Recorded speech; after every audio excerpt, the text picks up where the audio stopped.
What's up guys, and welcome back to another video on the channel. If you wouldn't mind going down there hitting the subscribe button, I'm trying to get 100 subs by my birthday, which is on July 7th. You can also follow my socials on screen, and like always there'll be a link in the description.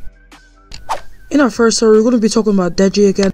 He uploaded a video titled "He's Gone Too Far," where he explains that KSI, his brother, tried to DM people to see if they have any dirt on him. Deji just kind of saw it as a low blow, which it kind of was, to be very honest with you. Before we get into any of that, I want you guys to see KSI's reaction to Deji's last video.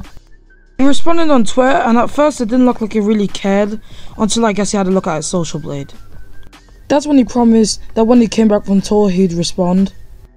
And then here's where we get these DMs. This was when KSI was out looking for dirt on Deji. And as you can see on the DMs, it kind of seems like KSI is kind of forcing it out of her. She even explained herself on a private DM to Deji that he seemed somewhat manipulative towards her. And here's a clip of Deji's response to all of this. Reaction towards it was just somewhat belittling and very immature. But what really upset me is not that my brother's gonna be responding, it's that my brother is trying to dig up dirt in his response towards me. He tweeted out, you know, if anybody has any stories with me, to DM him. And it's sad. So as you saw, obviously from that clip, you can see that Deji just thought it was a sad way of trying to, you know, get back at him. But the story doesn't end there, nope. KSI briefly mentioned Deji on his tour. I'll show you a clip of that now. And trust me, once I release my video, it's game over, fam.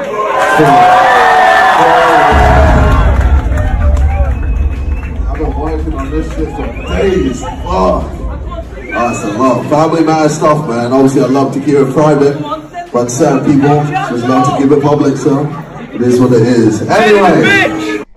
Now, I was going to tweet this out as soon as I heard about it, but then I realised my 4 followers wouldn't really care. And besides, I could just save it to the next IDK news.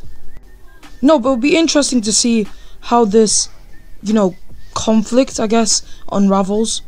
Deji's nearly at 10 mil now because he's been gaining a lot of subs from this situation, and KSI's been losing a lot of subs.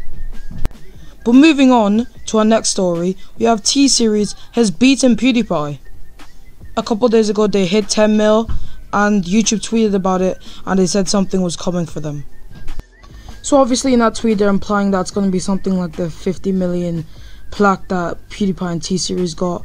It will be interesting to see how this pans out. But now moving on to our next and final story. FaZe TV has been in the controversy for the past couple of days, or like a week or so. And he just stated on this podcast that he didn't leave FaZe to make his own org. Which either means that his brother Jack was either lying or he was just talking out of his ass. Pretty much the same thing. Is it true that you want to start an esports company, like, or an organization? I never said that once. I didn't think you did either. Yeah, anybody knows me. Right. Like, I would think someone like you would, you know, just want to focus on your own brand and what you're doing and nothing else, right? You wouldn't, like, the last thing that you would want to do, I would think, was like to start a company and try to run a company. No, hell no. I don't have time to run a company. Right. I'm too stupid. I can't even read a... Yeah, but no, again, that's really weird that his brother would send that DM that he wants to create his own org when, like, he clearly doesn't. And while we're talking about FaZe, Nick Merckx had some beef with Nadeshot in 100 Thieves, and Nick Merckx was welcomed into the FaZe clan. If you don't know who Nadeshot or Nick Merckx is, they were both streamers from the same crew, 100 Thieves, until obviously they had some beef and now Nick Merckx is in FaZe clan. Anyway, that's going to wrap up for today's video. If you did enjoy, please be sure to leave a like, and I'll see you all in the next video.